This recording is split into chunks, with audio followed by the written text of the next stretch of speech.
all 250,000 of you who pressed that subscribe button, a massive thank you. Here's the special we have been working hard on, and if you haven't pressed that like and subscribe button, notification bell and again for all notifications, then do that, as it's time to get deep inside how Zelda was changed by Japan.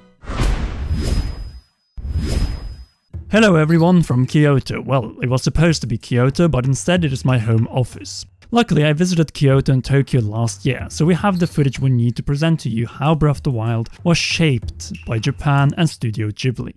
Since the beginning of Breath of the Wild's development, the focus was to redefine the open world to an open air, and to achieve this goal, the director of the game, Hidemaru Fujibayashi, did this. Quote from 2017 interview with The Verge. When I first started looking at this game, I had Link in an empty game field, and I would just walk around and try to map out and get a feel for the distance and where landmarks should be. What helped me with this was my hometown, Kyoto. I took a map of Kyoto and overlaid it on the game world, and I tried to imagine going to places that I know, and I'd think, it takes this much time to get from point A to point B, so how does that translate to the game? And that's how we started mapping out the world in Breath of the Wild. Naturally, implementing Kyoto's map was only the beginning, as Breath of the Wild, instead of having massive traditional dungeons, ended up with 4 divine beasts and 120 shrines in the base game.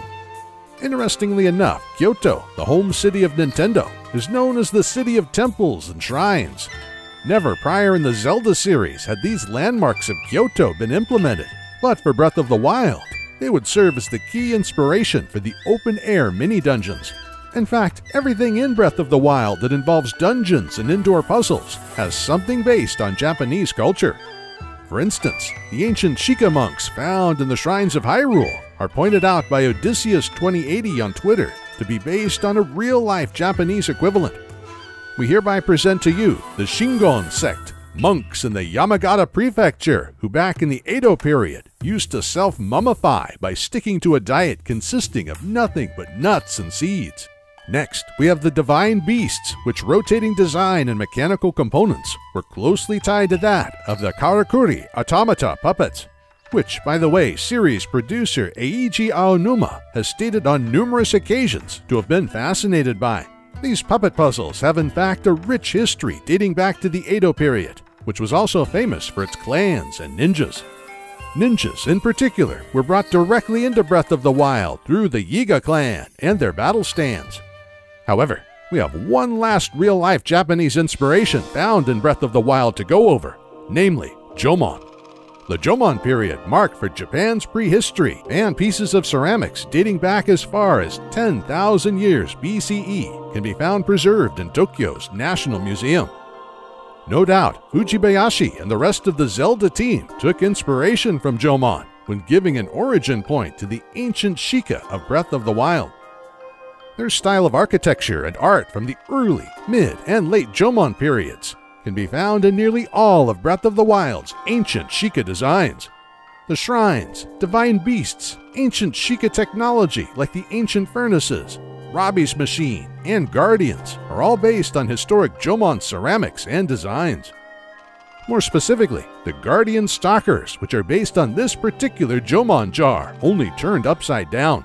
All in all, plenty of old Japanese history, culture, and architecture like the one found in Kakariko Village made its way into Breath of the Wild and its sequel. The Zelda team has on numerous occasions said that what inspired them was Japanese animation. In particular, Hayao Miyazaki and Studio Ghibli's Princess Mononoke, Castle in the Sky, Howl's Moving Castle, and Spirited Away. Let's begin with the most obvious of them, Princess Mononoke. This timeless classic inspired Breath of the Wild's look, feel, and many of its game mechanics. It all started with the reveal trailer at E3 2014, where Link's chase by a Guardian Stalker was a near frame-by-frame recreation of Prince Ashitaka's chase by the demonized boar Nago. And now with the sequel, both have their right arm cursed. When you think of it, it's actually quite remarkable that the Zelda team has referenced Mononoke in both of the reveal trailers. To be fair, we wouldn't be surprised if the idea of wild rideable horses, deer, bears, and even the Lord of the Mountain came from Princess Mononoke. Ashitaka rides the loyal Yakul, a red elk deer, while the Lord of the Mountain is both an homage to Nintendo's deceased president Satoru Iwata and Princess Mononoke's forest spirit. Though, as we all know, Zelda already has a forest spirit in the form of the Great Deku Tree, so the Lord of the Mountain was degraded to having no story impact, but instead be one of Breath of the Wild's greatest distractions, which last until you realize you can't register the spirit animal at any of the stables and sooner rather than later are forced to jump off the mighty Lord. The number of Mononoke inspirations and references are long, like the Koroks and the Woodland Spirits. Too long for a video that covers both the real-life historical Japanese influence on the game and Japanese fictional works. Nevertheless, there are two similarities we can't ignore when it comes to Mononoke and Breath of the Wild's sequel: Link and Ashitaka's cursed right arms, and the chemistry that Ashitaka shares with San and Link with Zelda. Let's go over the cursed arms first, as this is probably the most direct plot-heavy Mononoke reference that we have seen in the two Breath of the Wild games. In Princess Mononoke, the cursed arm of Ashitaka is what results in him cutting off his long hair, departing his village, and with the curse gaining demonic-like strength in his right arm, a power that Ashitaka is unable to control as the demon inside him has a mind of its own. In Breath of the Wild sequel, we know that Link's right arm is merged with the green glowing arm that held Ganondorf sealed for tens of thousands of years, that this particular arm will be a crucial part of Link's gameplay. After all, it was deliberately placed as the thumbnail of the reveal trailer by Nintendo. It is unknown if the hero of the wild will like Ashitaka cut off his long ponytail following this crucial event, but we already have Zelda doing that in his stead.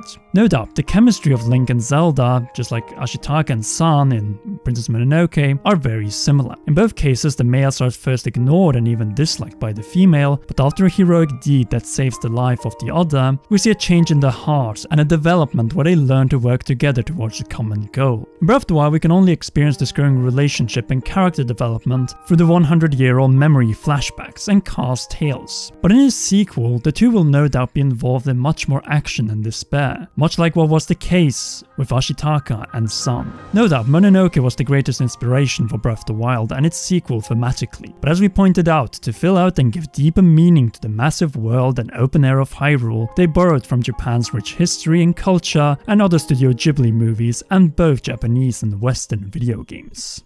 Specific examples are the Divine Beasts, which no doubt are based on Howl's Castle from Howl's Moving Castle. It is just that Breath of the Wild only used its mechanical exterior to create mechanical walking dungeons. It's just that where the interiors of the Divine Beasts are also mechanical and very Spartan, the interior of Howl's Castle is like a normal home.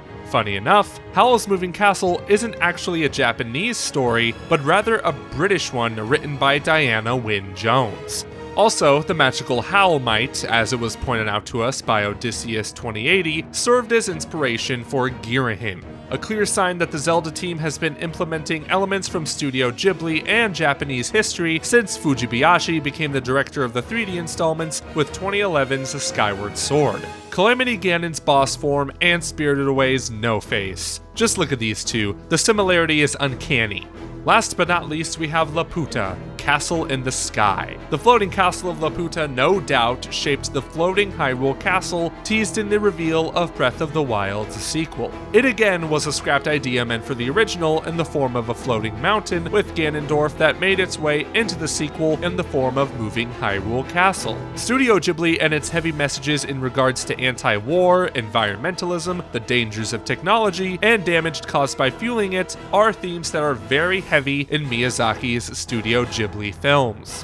At the same time, Breath of the Wild distances itself from a purely environmental stance as, despite the fact that technology caused Hyrule's downfall, it is also used to reclaim it from evil and then use it against it. Part of this may be that Breath of the Wild is a game that emphasizes hope and that no tool or technology is evil, it just depends on who uses it, for it can be used for both good and wrong. At the end of the day, it feels that Breath of the Wild took the best that Japan, animated storytelling and games have to offer to create an experience that is the amalgamation of all of them. In this context, when it comes to games that inspire Breath of the Wild, we always hear about Skyrim, The Witcher 3, Assassin's Creed, and in the case of Breath of the Wild's sequel, Red Dead Redemption 2. In Instead, we should actually talk about Final Fantasy VII, another game where loss, identity, environmentalism, and the dangers of technology in the wrong hands are central. All themes that we to some extent find in Breath of the Wild, but to not spoil that game, we need to cover it in a separate video. On a more personal note, I also want to thank you so much for 250,000 subscribers, and I really hope we would be able to celebrate it from Japan. It didn't happen for obvious reasons, but I'm definitely going back in 2021, and by a hopefully much better January 1st, 2021, I hope we can surpass 300,000 subscribers. So if you haven't, leave a like